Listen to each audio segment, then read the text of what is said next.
So why would someone take on 1,001 days of meditation without missing a single day?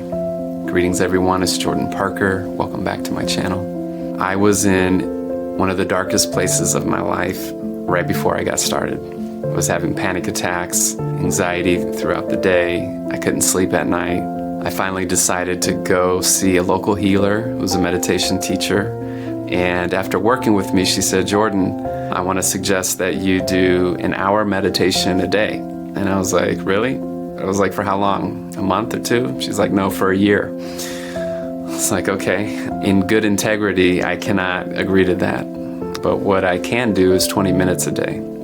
Traditional meditation at that time was not enough.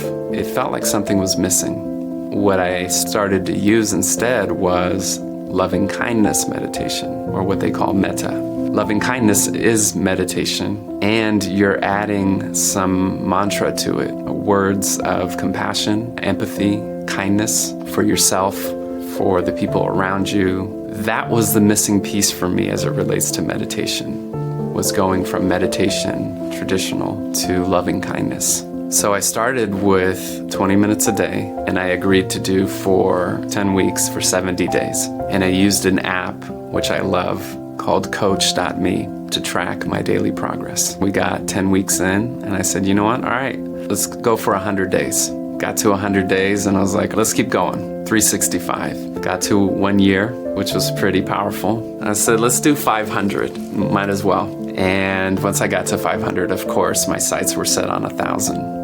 And as I got closer to 1,000, I was like, you know what? Let's put a cherry on top. Let's just add 1 day.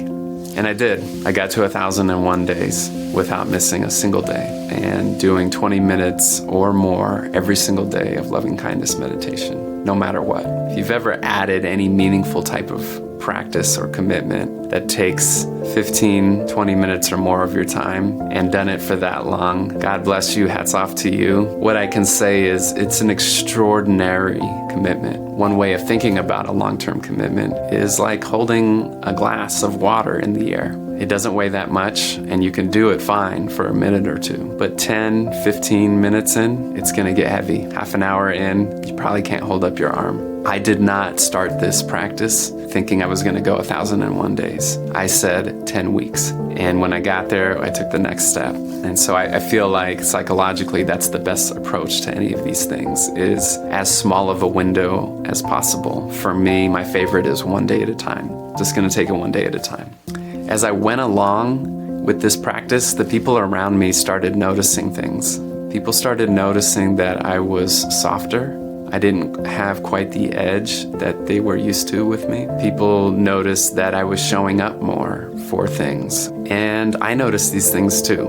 For me, I was feeling less anxious. I was feeling kinder with myself and the people around me. And more importantly, I was feeling more resilient. This practice is about compassion, but it's also about commitment. And when you combine compassion with commitment and you put them together, you get resilience. You get strength. Discipline alone will not work, in my experience. Or if it does, you will pay a high price for it. I always prefer devotion over discipline. Devotion is discipline fueled with love. I felt freer. I felt lighter. I felt more connected with myself and the people around me. And maybe most importantly, I trusted myself more. If you do any kind of meaningful commitment that long, there's a self-trust that comes along with it. During the challenge, it was ironic that at certain milestone numbers, like 100 days, I would have a particular challenge that I needed to break through. On the 100th day, I had to drop off my girlfriend at the time, who was going to Europe, and I didn't know if I was going to see her again because she was going to travel there for months. And this practice helped me see through that period, because that was a really difficult transition. And I want to say halfway through, right around that period is when I quit drinking. And I wouldn't have been able to do it without this practice, because this commitment was like putting a sword in the ground and saying, this is where I stand. And if the wind blows, I'm not going to be knocked over, because I know what it is I stand for and what I'm committed to. I also had a safe place to return to, and that was within myself. within this practice. And in that way, it was a sanctuary to come back to for at least 20 minutes a day, every day. All I had to do was close my eyes and begin the practice. And the practice for me started off with, may I be safe, may I be happy, may I be loved, may I be free. And then I would transition to usually 8 different people. My family, my girlfriend at the time, maybe another close friend, and then 1 or 2 people that I was having difficulty with, or anger or judgment. I sent them compassion and kindness as well. That was really growthful. So part of this practice is not just a mantra of compassion for myself and for others. The meditation part is the closing the eyes and all of the space in between the mantra. Noticing what's there, noticing what emotions come up, what I'm feeling, the sounds around me, and just staying with it. Once I said that for myself, I would move to the first person and I would say, as I thought of them, may you be safe, may you be happy, may you be loved, may you be free. And I would repeat that again and then come back to myself. So I would oscillate between me and then a person, me and then the next person. And then at the very end, I would picture us all together and I would say, may we be safe, may we be happy, may we be loved, may we be free. And I always set a timer. And at first, I was rigid. I would say, all right, I have to do 20 minutes straight, right, without stopping.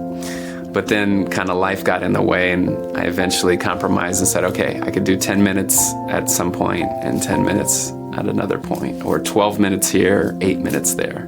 When you do a practice for 1,001 days, you'll find yourself doing it like I did. I did it in the gas station, in the car, on a trip. And I have a picture here, which I want to show you. And this one is of me 11,000 feet up in the Colorado mountains. And if you zoomed in, you could see I'm holding my phone, and it's because I just finished meditating. My buddy Eric took this snapshot without me even knowing. I was 11,000 feet up in the Colorado mountains. It was extremely cold. I was on 1 hour of sleep. We had just hiked up, and there I was checking off what I think at that time was around number 850. And that was just me doing what I needed to do to keep my commitment going. So one of the controversial pieces of advice, but helpful in hindsight, was to do it even when it's stale. Even when each word that I put out is dry and brittle, and I've got nothing left in me, keep going. And I think it's important, if you're in that space where it's dry and brittle, to go back to your why. For some people, you need to be more strict up front than others. So find your pace and find the type of container that will serve you. I suggest considering commitments as pressure, but never stress. Pressure is healthy. Pressure helps us grow. Stress is debilitating. Stress weakens us ultimately. The other perspective that's helpful is finding a middle way, because more aspects and parts of you are on board with it. It's through commitment that we create intimacy. If you're looking to do a meditation practice or any kind of long-term sustainable commitment or habit, what you're going to find is that it brings up intimacy with yourself. All the ways in which you hide, all of your strengths, all the places that you're trustworthy and kind, and all the places you're age regressed and feel either guilt or shame. It's going to bring all of it up. And I think that that is what's most powerful about this kind of commitment. Meditation alone is fantastic, but meditation without a commitment, I think, significantly diminishes the returns. One of the powerful things about meditating for 1,001 days in a row is you can always come back to that state of being. It is now ingrained. It is a sanctuary you can return to, and all it takes is closing the eyes. You just go back to that space. And for me, right as I close my eyes and I think of the mantra, the feelings are here right away. It's a way of connecting with myself. I can do it any time. This commitment was me taking a stand for myself, and I invite you to do the same. Whatever you can do, start it now. And see how many days you can go for and what comes up along the way. Remember your why, and of course, as always, take it one day at a time. Thanks so much for watching, and until next time.